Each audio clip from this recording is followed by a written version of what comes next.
السلام عليكم ورحمة الله وبركاته دبي سبوتش ሁላችሁንም ሰላም ብያለሁ ዛሬ የመጣሁት እጅግ በጣም አስተሳች ሰበር መረጃ ነው ሰበር መረጃው ሼክ ኢልያስ አህመድ ወይም ኡስታዝ ኢልያስ አህመድ ለኛ አንድ ሰርፕራይዝ ለቆልናል እሱም አፕሊኬሽን የሱን የዲን ትምህርት የምናገኝበትን አዳዲስ አፕሊኬሽኖችን ሰርቶ ለቆልናል ሰርፕራይዝም ሆነናል ታዳ ይህን ድል መጠቀም የምትፈልጉ ውድ ቤተሰቦች እንዲሁም ለውድ እህት ወንድሞቻችሁ እንዲደርሳቸው ተፈልጉ ከሆነ ሼር በማድረግ ላይክ በማድረግ እንዲሁም ኮሜንት ቦታ ላይ ሐሳባችሁን በመስጠት ሌላኛው ደግሞ ለኔ ደግሞ ሰብስክራይብ በማድረግ ፕሮግራሙን እንድትከታተሉና በርካቶች ጋር እንዲደርስ እንድታደርጉ በትህትና ጠይቃችኋለሁ በርግጥ ለዚህ መጠየቅ ማያስፈልግም ራሳችሁ ወዳችሁ ፈቅዳችሁ እንደምታደርጉ ስለማምንባችሁ ሆኖም ግን መናገር ፈዘክር ፈኢነ ዚክራ ተንፈኡል ሙእሚኒን ነው ኡስታዝ ኢልያስ አህመድን በርካቶቻችሁ ስለምታውቁ ስለምትወዱ ስለሱ ምንም ማብራሪያ አያስፈልግም ቀጥታ ወደ ጉዳዩ ገባላችኋለሁ ሊንኩን የት እንደምታገኙት አፖችን የት እንደምታገኙአቸውና የሱን ዲን ቀጥታ የት እንደምትከታተሉበትን አፖች ሊንኮች ሁሉንም አሳያችኋለሁ እስከ ፕሮግራም ፍጻሜ አብራችሁኝ ቆዩ ልላችሁ እወዳለሁ መልካም ቆይታ ቤተሰቦቼ ኢልያስ አህመድ ይሁላችሁ እንግዲህ የኢልያስ አህመድ ፔጁ ነው ፌስቡክ ላይ ሰርች አድርጋችሁ ማውጣት ከፈለጋችሁ እምትችሉ ከሆነ ይሄን ስም በደንብ እንድታወዳለሁ የመጀመሪያው ማለት ነው አለዛ ሊንኩን ኮሜንት ላይ አስቀምጥላችኋለሁ በርካታ አፖች አሉ እነሱን አፖች በዝርዝር ልነግራችሁ እወዳለሁ ነገር ግን በደንብ አድርጋችሁ ስሙ ኢልያስ አህመድ በእንግሊዘኛ ILYAS አህመድ የሚለው ደግሞ AHMED ማለት ነው ወይም ደግሞ በአማርኛ ኢልያስ አህመድ ማለት ነው እነዚህን ፊደል በደንብ ጽፋችሁ ሰርች አድርጋችሁ ፌስቡክ ላይ ማምጣት አለዛ ደግሞ ሊንኩን ቀጥታ እዛ ላይ ስለማስቀምጥላችሁ እዛም ላትጨናነቁ ትችላላችሁ ማለት ነው አዲስ አፕ ተለቀቀ ይላችኋል የኡስታዝ ኢልያስ አህመድ የአቂደቱ ዋሲጥያ ኪታብ ማብራሪያ አፕ ይሄንን ትምህርት ወላሂ ለሁሉም ያስፈልጋል ሼር እንድታደርጉት ቻናሉን ሰብስክራይብ አድርጋችሁ 100 ሺህ እንዲገባ እስኪ እንደው ዲናዊ ጉዳይ ስለቅ የበለጠ ይታንጡልኝ እስኪ እኔም ደስ ይላል በቃ ሁሉ ጊዜ እንድሰራላችሁ በቃ ለእናንተም ጥቅም ነው ለኔም ጥቅም ነው የደርሱ አቅራቢ ሼህ ኢልያስ አህመድ ይላል የአቂደቱል ዋሲጥያ ኪታብ ማብራሪያ አፕ የደርሱ አቅራቢ ሼክ ኢልያስ አህመድና የኪታቡ ማብራሪያ አፕ ሼር ለማድረግ ይላል አፑን ሼር ለማድረግ ይሄው የኪታቡ አፕ ማለት ነው ቴሌግራም አለ እሱን አስቀምጠይ ፌስቡክን አስቀምጥላችሁና ፌስቡክ ላይ ገብታችሁ ቀጥታ ልታወጡም ትችላላችሁ ማለት ነው የኪታቡ ይዘት መሰረታዊ የአህሉ ሱና ወልጀማዓ የአቂዳ የሚያስረዳ አጭር ኪታብ ነው ይላል ይሄው በደንብ አድርጋችሁ ልብላችሁ ኦትማን ነው ኪታቡ ጸሐፊ ሼኹል ኢስላም ኢብን ተይሚያ ናቸው የኪታቡን ኡስታዝ ኢልያስ አህመድ ደግሞ ያው የራሳቸውን ጽፏል ማለት ነው 88 ኦዲዮዎች የያዘ 448 ኤምቢ እንትን ማለት ነው የኔ ሜጋባይት የሚበላ የ88 ኦዲዮ እሷችቷ በጣም ብዙ ነው ማለት ነው ተጨማሪ በአቡ ፈውዛን አህመድ ጽሁፍ የተዘጋጀውን የሼኹል ኢስላም ኢብን ተይሚያ አጭር የህይወት ታሪክና የኢብኑ ኡሰይሚን የተዘጋጀው ሙዘኪራ የአልአቂደቱል ዋሲጥያ አጭር ማብራሪያ የኡስታዝ ሱልጣን ከድር የትርጉም ስራ አካተዋል ሙሉ የኪታቡ ድምጽ ማብራሪያ ያለ አፕ ለማግኘት ይሄ ነው ሙሉ የኪታቡን ያለ አፕ ማለት ነው የላይኛው አፕ ነው ለመሰል ስራዎች ቻናላችን ይቀላቀሉ ቃሲም አፕላል ቴሌግራሙ ይሄውላችሁ ኡስታዝ ኢልያስ አህመድ ነው ይሄን እድል እንድትጠቀሙበት ልላችሁ ወዳለሁ ኡስታዝ ኢልያስ አህመድን የመጀመሪያ ፎሎ አድርጉት ቻናሉ ላይ ገብታችሁ ይሁን ፎሎ አድርጋለሁ 73000 ፎሎወርስ አለው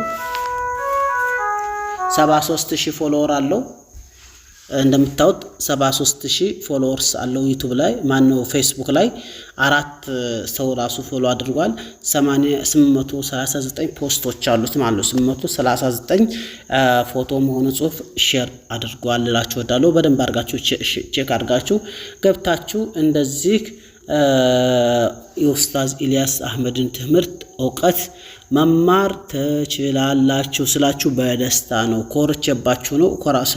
ያኔ በጣም ምርጥ ትምህርት ስለሆነ ማለት ነው። በጣም ምርጥ ትምህርት ብቻ የሚለቀቀው አንዳንዴም እስላማዊ ቻናሎች እኛ በተለይ እንደዚህ እስላማዊ ቻናሎችን ማስተዋወቅ ዋጅብ አለብን፣ ግዳጅ አለብን እና ይህን ያው እናንተም ሼር ማድረግ ከናንተ እንደሚጠበቅ አምናለሁ። ስለዚህ አዲስ አፕ ተለቆላችኋል። ይህን አፕ ሁላችሁም ገብታችሁ ተጠቀሙበት ልላችሁ እወዳለሁ።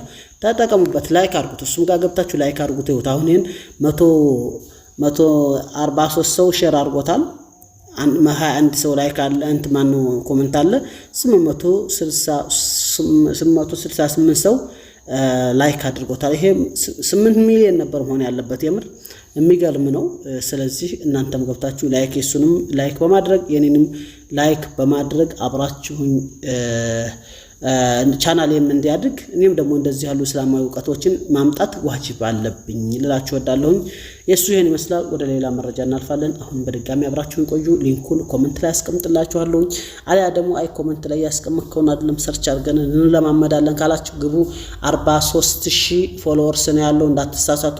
ተመሳሳይ በርካታ ሊኖር ስለሚችል 43000 ፎሎወር 73000 ፎሎወርስ እና 4 ፎሎወር ብቻ ነው እሱ ያደረገው። አድሚኑ 839 ፖስቶች አሉት እሱ ቻናል ላይ፣ እንዳይጠፋችሁ ልላችሁ እወዳለሁ። ትዊተሩ እዚህ ላይ አለ፣ ሁሉም ነገር ኢሜይሉ እዚህ ላይ አለ። ገብታችሁ ማናገር ትችላላችሁ ኡስታዝ ኢልያስ አህመድን። እንዲሁም ደግሞ ትምህርቱን በየቀኑ የሚለቀው መከታተል ትችላላችሁ። ዛሬ እስኪ ደግሞ አሁንም አዲስ የወጣ ከ38 ደቂቃ በፊት ነው። ይሄ በአክሱም የተላለፈው ውሳኔ ጸረ እስላምና ጸረ ህገ መንግስታዊ ጥሰት ነው የመቀሌ ሙስሊም ማህበረሰብ ይላል። ዛሬ ሚያዝያ 18 ቀን 2018 ዓ.ም በመቀሌ ከተማ የሚገኙ ከ15 በላይ መስጊዶች የተወከሉ የከተማዋ ሙስሊም ነዋሪዎች በአክሱም ሙስሊም ወንድሞቻችንና እህቶቻችን ላይ የደረሰ ያለው በደል አስመልክቶ ሰፊ ውይይት በማድረግ መድረክ አካሂደዋል። በውይይቱ ላይ በአክሱም ከተማ አስተዳደርና በሃይማኖታዊ መሪዎች የተላለፉ ውሳኔዎች በኢትዮጵያና ትግራይ ክልል ህገ መንግስታዊ የጸደቀ መሰረታዊ መብቶችን የሚጥሱ መሆናቸውን በዝርዝር ተገምግመዋል ይላል። ማህበረሰቡም በአክሱም ሙስሊሞች ላይ እየደረሰ ያለው ግፍ እጅግ እንዳሳዘነውና ድርጊቱንም በጽኑ እንደሚኮንን በቁጣ ገልጿል። በመድረኩ ላይ በዋናነት የተነሳው ነጥብ በአክሱም ሙስሊም ተወካዮች ተፈርሟል የተባለው ሰነድ በከፍተኛ ማስፈራሪያና ጫና የተፈረመ መሆኑ ፍጹም ተቀባይነት እንደሌለው ገልጸዋል ይላል። ተሳታፊዎቹ እንደገለጹት የአክሱም ሙስሊም እስላማዊ ማንነታቸው እንዲጥሉ በግዳጅ እየተሰራ ነው። በመሆኑም በክልሉ ሚዲያዎች የመቻቻል ስምምነት ተብሎ የቀረበው ባለ 4 ነጥብ ሰነድ የእስልምና መሰረታዊ መርሆችን የሚጻረር በመሆኑ መቀሌ ሙስሊም ሙሉ ድምጽ ውድቅ ተደርጓል። የአክሱም ሙስሊም ኮሚቴዎች በፈረሙት ፊርማ የፈጣሪ ቃል አይቀይርም ሲሉ ድምጻቸውን አሰምተዋል። በመጨረሻም የመቀሌ ሙስሊም ማህበረሰብ በአክሱም ወንድሞቻቸው አይዟችሁ፣ መላው ህዝብና መላው በላይ ፈጣሪ ከናንተ ጋር ነው የሚል የጥንካሬ መልእክት አስተላልፈዋል። ሙስሊሞች በተወለዱባትና ባደጉባት የአክሱም ከተማ መሰረታዊ መብታቸው ሊገፈፍ እንደማይገባና ሃይማኖት እኩልነት ሊከበር እንደሚገባ አሳስበዋል። የትግራይ እስልምና ጉዳይ ከፍተኛው ምክር ቤት የተጀመረው ይህ የተቃውሞና የውይይት መድረክ በሁሉም የትግራይ ዞኖችና አካባቢዎች ተጠናክሮ እንደሚቀጥልም አቅጣጫ ሰጥተዋል ይላል። እንግዲህ ከአላህ ነስሩን ያምጣላቸው ልላችሁ እወዳለሁኝ። ያው እኔም አይታችኋል፣ በርካታ ጊዜ ያው ድምጽ ሆኛለሁ፣ ግን የሚሰማንም የለም። ለማንኛውም በዚሁ ፕሮግራም ልቋጭላችሁ ብዙ ዜናዎች ቢኖሩም እንደው ዛሬ ዲናዊ ጉዳይ ስለመጣሁኝ እንደምትወዱት